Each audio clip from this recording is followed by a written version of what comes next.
Assalamu alaikum wa rahmatullahi wa barakatuh. Wa alaikum assalam wa rahmatullahi wa barakatuh. Nam alhamdulillah. Alhamdulillahi rabbil alamin. Wa salatu wa salama ala rasulillahi sallallahu alayhi wa sallam, amma ba'd. Rabbi shrah li sadri wa yassir li amri wa hlul 'uqdatal min lisan yafqahu qawli. Amin. Amin. Amin ya rabbil alamin. Yalibuso tubandi kuzongisa kembo na matondi nyonso ya malonga epana kolo nzambe Allah subhanahu wa ta'ala, nzambe pe kolo ya mokili mobimba, nzambe oyo sima ya kokela biso bikelamu na ye atikaki biso pamba te, atindelaki biso batindami to baprofete kolandisama na génération à génération, na bit kaka moko ya tire biso na ténèbres spirituelles et puis ko ramener biso vers la lumière parfaite. Et puis parmi ba prophète wana to ba messager wana oyo bayaki 124 000 prophètes, et puis 25 messagers bazalaki na 424 000. Na suka ya bango nyonso tu nde ezomaki mwana ya Abdallah na kombo ya Muhammad sallallahu alayhi wa sallam. Ye oyo azali dernier des messagers oyo ayaki kusukisa pe kokanga nzela ya batindami to ya baprofete. Alors tika ete kimia pe boboto na ye kolo nzambe eleka na kozala likolo ya profete wana, bato na ndako na ye na bayekoli na ye, epi na biso nyonso ba islamu to bandimi ya mokili mobimba oyo tondimi pe tozali kolanda matambe to malakisi ya profete wana kino mokolo ya suka. Amin. Nzambe andima mabondeli. Amin. Oyo landi ezali kokota na kotela na biso mbala moko pona makambo etali émission na biso ya Comprenons l'Islam, parce que il nous semble que bato belé lelo baza ko comprendre l'islam te, et c'est de notre devoir koluka ko faire comprendre bango l'islam, et puis parmi ba méthode adoptée pona ko faire comprendre bato islam to yebi ke nakati na eyamba tozali na religion mibale ya minene oyo yebani pe elandemi na bato ebele. Tozali na islam pe tozali na christianisme. Alors nakati na mangomba mibale tozali pe na babuku mibale oyo bato bandimi pe kolanda ebele, ezali Qur'ani na Biblia. Sikoyo pona ba musulman tozana problème ya ko faire comprendre bango ba islam makasi te, mais mingi pona bandeko na biso oyo bazali ba non musulman.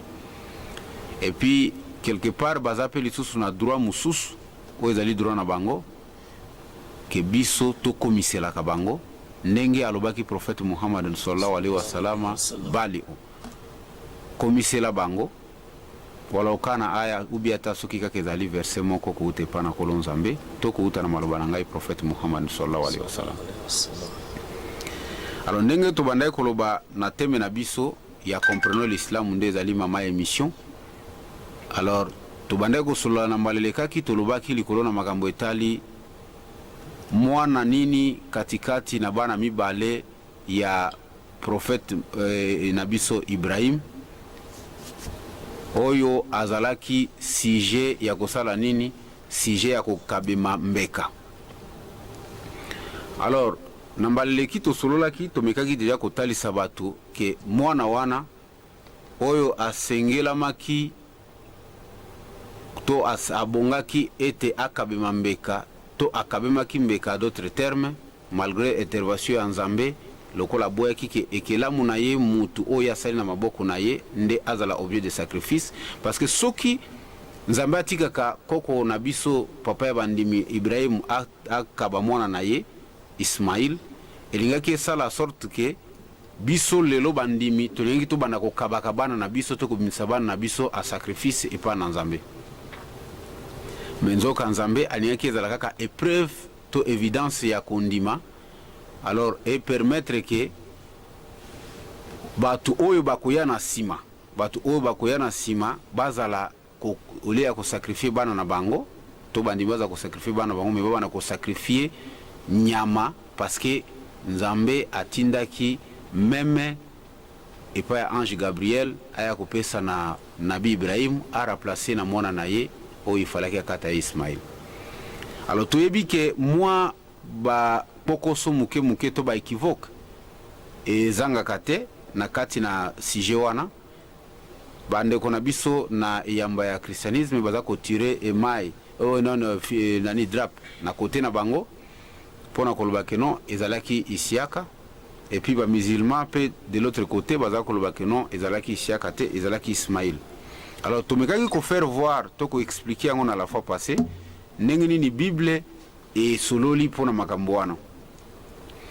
Lelo tolingaki to sala résumé na yango et permettre batuba comprendre que non en réalité ezalaki Ismaël nde azalaki objet à sacrifice. Je pense que yangonde lelo tozako solola comme thème na biso poto sukisa thème otobandaki et après toko continuer na bateme mususu inshallah na kati na comprenons l'islam o ezali mama émission o tofungoli na kati na Beko TV pona koluga toujours ko talisa batu islam et mingi tozali basé kotangisa ngo kaka na Qur'ani te mais mingi kati na Biblia de façon que batu ba comprendre facilement qu'est-ce que l'islam. Et puis ezali objectif kaka te po batu ba kota na islam mais objectif ezali po batu ba comprendre nano nini nde ezalaka islam et pourquoi ça est-ce que ezali soutenir na kati na ba écriture sainte ya Nzambe. Alors nde tolobaki équivoque ya liboso na tolingaki tolongola pona ndenge batu batikala koyeba pe koloba to ko transmettre na batu mususu ke mama Ajirito Agar oyo Bible bengi na français Agar que azalaki esclave et puis yami balé azalaki makango ya Ibrahim to Abrahama papa ya bandimi. Tolingaki tolongola yango batu ba comprendre lelo ke non azalaki makango te pe azalaki mutu ya musala kakate. Tu explica ki na mbaleleki ke tango papa na biso Ibrahim na mama Sara bakomaki na Egypte, roi Abimelech ou soit Pharaon alingaki to alulaki mama Sara po alinga e mwasi na kati na démarche na ye bandai ko sala to effort na ye pona kolinga mama Sara Nzambe a permetaki yango te. Alors Nzambe a permetaki te pamba te ezalaka uniquement pona nabi Ibrahim te mais ezalaki pona eza pona ba prophète nyonso ya Nzambe moko te mwasi na ye atikala kolinga na mutu mususu. Alors memema Nzambe asalaki yango pona nabi Ibrahim mwasi na ye Sara roi alingaki akotela ye akotelaki ete.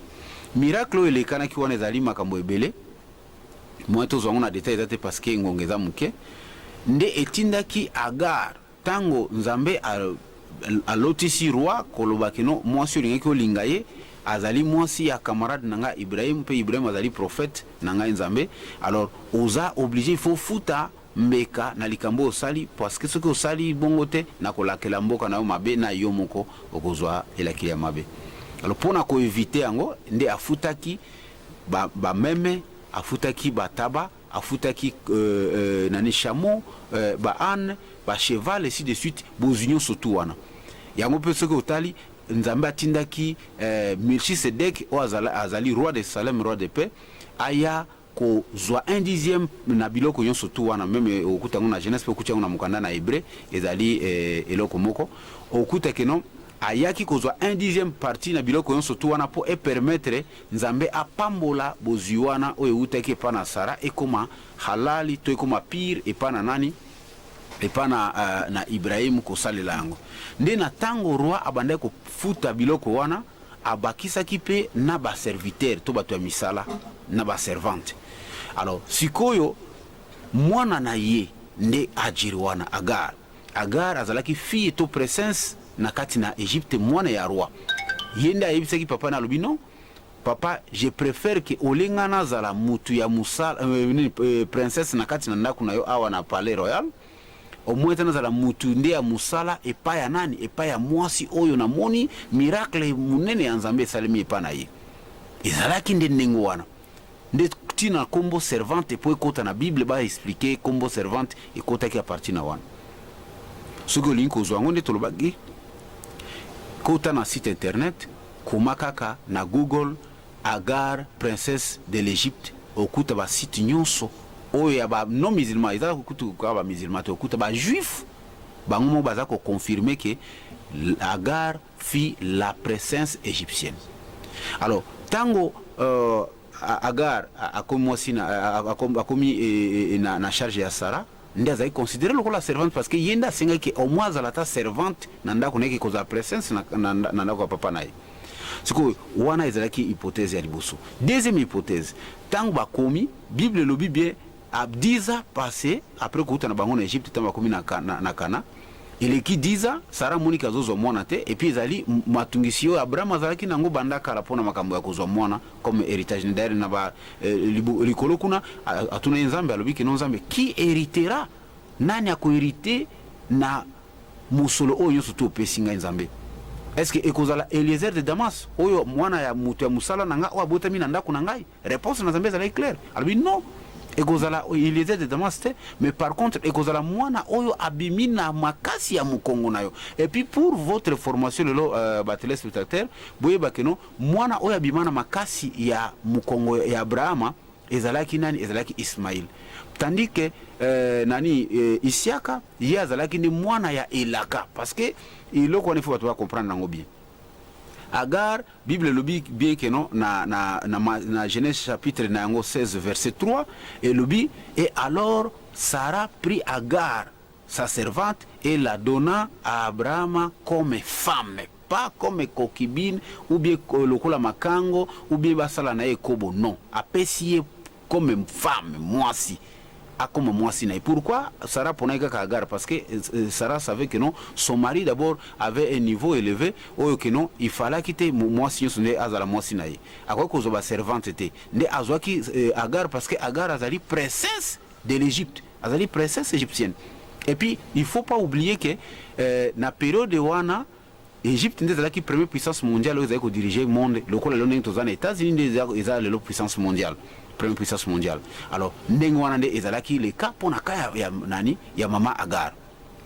Alors, sikoyo tango apesiye na Abrahama pona kotalisa susu batu ke ezalite ndenge batu mususu balobaka ba interpreta kango mabeke non ezalaki plan na Nzambe te et tout ça ce que ezali plan na Nzambe te mbele nde tolingi to mona te na Genèse chapitre 16 wana kaka bana verset 7 Nzambe atinda ange tango conflit ekoti entre Sarah na Agar après Agar kozwa zemi zu ekoti ni tout ça bona boye tango Sarah bandi ko maltraiter to ko menacer Agar akimi ko kende ko mibomba pene na buisson sur source d'eau Nzambe atinda ange Gabriel son ange messager oyo asalaka pona ba prophète ayab na tina na mwana za mwana ila kilima beto mwana ya makango non.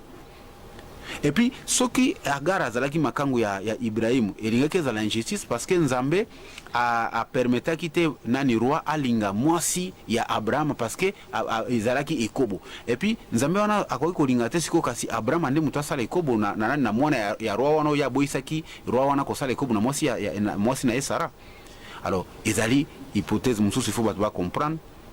Alors Sarah abotaki permetaki nani Agar azwaze akuta na Ibrahim lokola mwasi na ye bakomaki mwasi na mobali officiellement et puis Nzambe pona ko confirmer que Nzambe azalaki kati na yango ndetango Agar akimi na buisson et tindike Nzambe atinda ange Gabriel pona ko intervenir ko permettre Agar te akende musika na kati na kokima ne wana parce que mwana azalaki komema azalaki mwana ya nani ya prophète Ibrahim anda lobi nabi ozokende wapi nani Sarah mwana oyo ezali mwana ya nani ya Abraham oza komema ina libumu nayo zonga okende komikitsa parce que il faut mwana nazala toujours sous contrôle ya Ibrahim viki azali mwana na yepe azali mwana Nzambe azo compter sur lui et puis Nzambe nde apesa ki ange kombo oya yaki kopesa na Agar ke mwana wana tango kobota ye okubenga ye na kombo Ismaïl Ismaïl veut dire quoi? Tolobaki on ambaleki que non.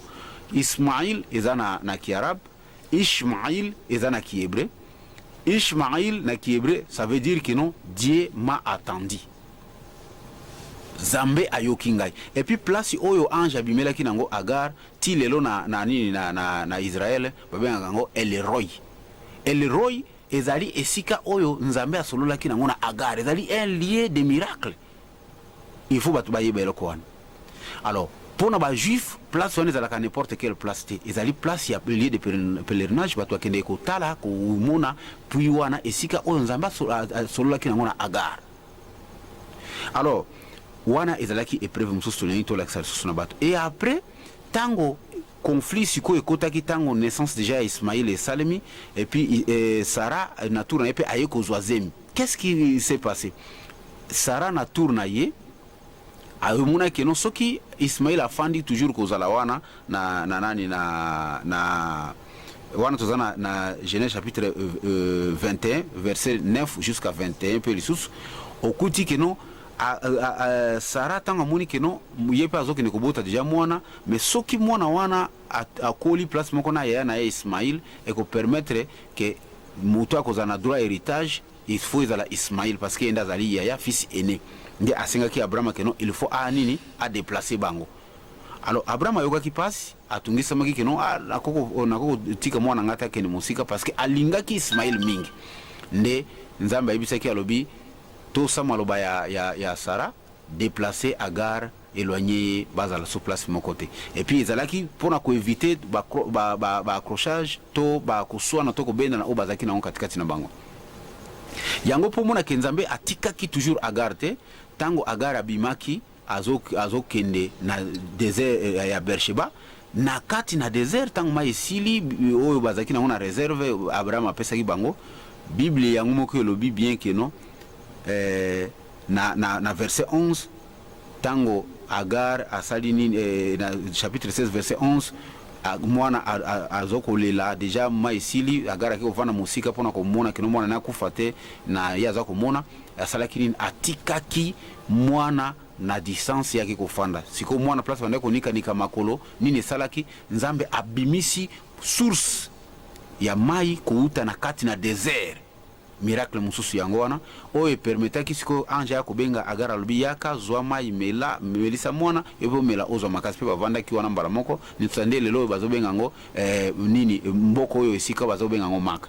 Alors tolingi pe sotel sabato soki ezalaki keno na sens to batu ninga lubaka keno Abraham abenganaki Agar bango na Ismaël parce que azaki na bango tina teni batu nsuba lubaka or les Écritures nous disent que non, c'était sous la permission de Dieu que Abraham a déposé une partie de sa prospérité ou bien de sa descendance plutôt na désert ya Beersheba. Alors, kuna tomoni que accompagnement na Nzambe toujours ezalaki elongo moko na bango. Soki ezalaki kino azalaki mwana ya libebi ndenge batu balobaka, il ne faudrait pas que Nzambe continue ko se mêler na biloko ezali ya mabe et puis Nzambe ko kozwango tabute pona ko Abraham que non en tout cas votre petit j'ai là avec Sarah, moi je ne suis pas d'accord avec ça et écartez-vous de cette histoire. Alors maintenant toyiko koma na niveau sikoyo difficulté lelo batu bazalaka nango pona ko comprendre qui était l'objet ya nini ya sacrifice. D'abord avato koma wana ndenge tolobaki Nzambe tango ayeko annoncer epana Ibrahim bonne nouvelle atindi anje yako yebise pona makambo ya nani ya kobota ma ya nani ya Isiaka wanto zana Genèse chapitre 17 verset 18 tango Nzambe apesi annonce à travers ange kolbakeno nazana mona mususu na lina pesa yo à travers Sarah mona wana kozala mobali okopesa pe kombo ya Isiaka. Alors malgré sangwane zalaki pe bonne nouvelle et pas na Ibrahim mais Ibrahim azalaki intéressé na ngopenza te vu que alingaki Ismaël mingi a continuaki ko intercéder na tina na Ismaël yango na verset 18 na chapitre Genèse chapitre 17 verset 18 et le dit que non Abraham intercéda à cause d'Ismaël. Alors Nzambe pe a répondu qui est prière n'est pas exaucée na 20 alors que non voici à cause d'Ismaël j'étais attendu et je vous ai déjà exaucé. Et puis pour Ismaël yebaki Ismaël a pambwami a cause zalabo a cause puis na suka Nzambe alobi a cause bota 12 princes na tribu na ye. alors yango moni ce qui mutaboti ba prince, c'est-à-dire il faut yazana, il faut la roi, c'est-à-dire devant Dieu nzamba za considérer Ismaël comme étant n'importe qui, mais nzamba za considérer Ismaël comme un roi. Et puis en même temps prophète n'est toloba mbala liboso parce que selon islam Ismaël azalaki na papa na bango na Ibrahim azalaki prophète, Ismaël yemo azalaki prophète, et puis Isiaka azalaki sous prophète. Alors Ismaël aboti 12 tribus des Arabes, bah comme on peut dire wana na kati na Bible bien connue. Alors maintenant tokoki koma pona conclusion na biso tolobaki siko esalemaki ndenge nini nani nde siko azalaki sujet ya kokabema mbeka ndenge toji ko expliquer dia bato so comprendre que non normalement Sarah nani Agar nano libala nezaki illégal te ezalaki illégal, et puis Nzambe azalaki écarté na bango te, Nzambe azalaki toujours à côté na bango pe ko olandela bango parce que ezalaki parmi ses plans merveilleux. Alors il est comme si on a place que non et salema ki ndenge nini nani nda azalaki sujet ko kabima mbeka okuti ke Ismaïl d'abord abotami na tango Abraham azali na âge ya 86 ans. Isiaka ayi kubotama tango Abraham azali na nini na 100 ans. Donc écart ezali ya combien? Écart ezali ya 14 ans. D'abord on est le kwa liboso. Et puis na Genèse chapitre na yango 22 verset 2 et le que non Nzambe asengaki Ibrahim a sacrifié son fils unique. Alors mutu tango azana bana mibale bakoko zala fils unique te. Fils azalaka unique tango mutu azana mwana moko to azana eloko moko, eloko ezalaka unique tango eza moko. Alors mwana moko oyo azalaki ya Ibrahim ava venir à Isiaka ezalaki Ismaël. Bien que na Bible na Genèse chapitre na yango 22 verset 2 na place ya fils unique on est comme kombo Isiaka to expliquer ki yango que non il faut to comprendre que non batu oyo bakomaki Bible bazalaki na pasha na bango oyo bango bakomaki, mais réalité ezali clair que non tango Ismaël azalaki yenda azalaki fils unique, mais tango bakomi bale bako za suba fils unique te. Or distance to différence d'âge na bango ezali il y a 14 ans. Et puis événement et salema na âge moi nazalaki na âge ya 7 à 8 ans.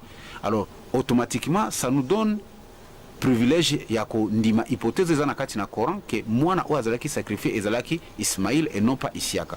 Et puis ce que tangi na kati na Coran sikoyo na Coran chapitre 37 o ezali le ranger na français ou bien asaf na Kiarabe verset 101 okuta que non Nzambe aza koloba likolo na bonne nouvelle ya kobotama ya Ismaïl. Et puis Nzambe a surnommé na kati na Coran Ismaïl on a surnommé alobi azali le longanime. C'est-à-dire c'est quelqu'un qui a l'esprit d'apaisement et de patience et de douceur dans lui. Alors alobi tango mwana wana botami Nzambe pesi ordre akende kozala sacrifier, et puis akende ki jusqu'au terme ya kozala sacrifier ne Nzambe ko kombola ye na nini na mwana pate na pate plutôt. Mais par contre na 100 na même chapitre 137 ya Coran verset 112 nde Nzambe alobi siko keno aye kopesa ye lisusu une seconde bonne nouvelle ya kobotama ya Isiaka oyo avec qui il a fait l'alliance. Il faut toujours différencier biloko wana na Isiaka Nzambe asalaki alliance nini, alliance ezalaki ya kosala keno Isiaka à travers ye Nzambe akobimisa ba prophète ebele pona libota na ye yango moni keno na kati na monde entier bato tribu bimisi ba prophète ebele ezali ba israélite bangonde ba bimisi ba prophète ebele parce que ezalaki alliance Nzambe asalaki na Ibrahim yango wana. Par contre bénédiction na sujet ya nini ya sacrifice ezalaki epa ya nani, epa ya Ismaïl. Chacun azalaki na likabu na ye yango komona keno Ismaïl na tour na ye ya abotaki 12 tribus des Arabes ye moko mbala moko, mais Isiaka na tour na ye abotaki nano bana mibale ezau na Jacob. Et puis Jacob aye kozwa bénédiction ya Isiaka aye kobota 12 tribus d'Israël, yenda aye kobota siko 12 tribus d'Israël. Et puis yenda aye kobima prophète, mais par contre ndeko na ye Esaü azayi prophète, mais Jacob ndazaki prophète. Et puis après ko défier ange ndaye kozwa kombo ya nani, kombo ya Israël, nde lelo tribu na ye koma les Israélites ou bien les Israélites. Alors en un mot pour na ko clôturer tout le total sabatu keno soki olandi malaxio totang si bien que au tiers sentiment au kuta que non en réalité mwana oyo azalaki objet ya sacrifice ezalaki Ismaïl, et puis Ismaïl azalaki mwana elakeli mabe te, to azali mwana makango te, et puis Agar azalaki makango te, mais azalaki nani, azalaki azalaki nde mwasi ya Abraham officiel. Et puis à part Agar, Abraham azana basi msusu abalaki atre autre mama ki Tura abotaki ne bana motoba, ainsi de suite. Wana zali susu autre partie oyo tokoki kwa ko expliquer ngo si masitu tant tokoki ko sola pona makambo etali polygamie, parce que bato bazo ko insister mingi po to sola likona polygamie tokoki ko sola pona ngo. Alors anemo oyo bato bakoki ko retenir lelo ezali que non mama Agar azalaki mwasi officiel ya Ibrahim, ndenge toti ko expliquer, puis azalaki servante, mais azalaki princesse égyptienne, et puis Égypte nde azalaki korenye na monde lokola les États-Unis za korenye kokoki kozwa mwana ya président Donald Trump te oye na ye obali ya na Congo, tango ozwa ko rejeter otindi okoki kotika ye na Mali soit na Nigeria oliozongisa ye pa na bango pe simakuna batiki yoka ndenge wana non. Donc ezali na babiloko ebele fallait to expliquer, mais marque ya temps mais de toutes les façons, c'est que les gens doivent retenir que non, Ismaïl azali mwana ya libebi te, to mwana ya elakeli mabe te, to mwana ya makango te, ndenge bato mosusu balobaka touti kotala sango noir sur blanc na kati na Bible.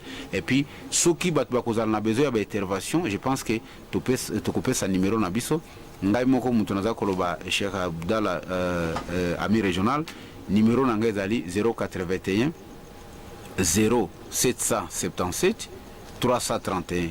Je répète, 081 0777 331.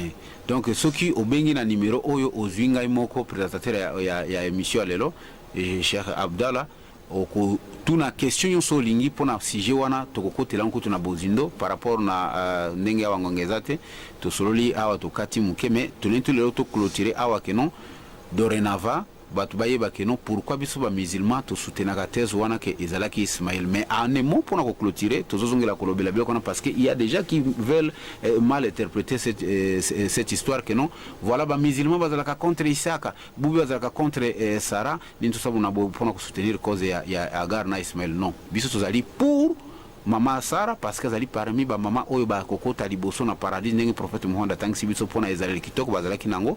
Et puis Isiaka azalaki prophète dédié, azalaki n'importe qui te, et puis azalaki na alliance na Nzambe. Donc ezali te ke eloko tokoki koloba que tozawa contre Isiaka pona Ismaël non, mais tozinga to certifié ou beto préciser que non, malgré tout mais moi non azalaki sujet à sacrifice ezalaki Ismaël. Wa assalamu alaikum wa rahmatullahi wa barakatuh. Wa alaikum salam wa